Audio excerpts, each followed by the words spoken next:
Hi friends, welcome to my channel. இன்னைக்கு சொரக்காய் துவையல் பண்ணுறது எப்படின்ட்டு பார்க்கலாம். வாங்க வீடியோக்குள்ளே போகலாம். இதுக்கு அடுப்பில் ஒரு பேன் பேன் ஹீட் ஆனது 2 ஸ்பூன் எண்ணெய் சேர்த்துக்கலாம். ஆயில் ஹீட் ஆகிடுச்சு. 1 ஸ்பூன் தனியா சேர்த்துக்கலாம். அதோட ஒரு 5 காஞ்ச மிளகாய் சேர்த்துக்கலாம். இது லேசாக ஃப்ரை பண்ணிக்கலாம். இப்போ கட் பண்ணி வச்சுருக்க வெங்காயத்தை சேர்த்துக்கலாம். இது நல்லா ஃப்ரை பண்ணிக்கலாம்.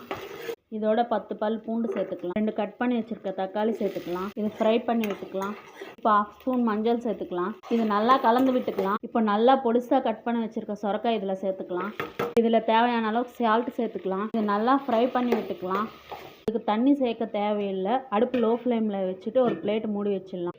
காய் நல்லா வெந்துடுச்சு. இப்போ புளி சேர்த்துக்கலாம். நல்லா கலந்து விட்டுட்டு ஸ்டவ் ஆஃப் பண்ணிடலாம். இதை இப்போ மிக்ஸி ஜாருக்கு மாற்றி கிரைண்ட் பண்ணிக்கலாம். ஒரு பவுலுக்கு மாற்றிக்கலாம். இதுக்காக அதே பேனில் 2 ஸ்பூன் எண்ணெய் சேர்த்துக்கலாம். வடகத்தை சேர்த்துக்கலாம். கருவேப்பிலை சேர்த்துக்கலாம்.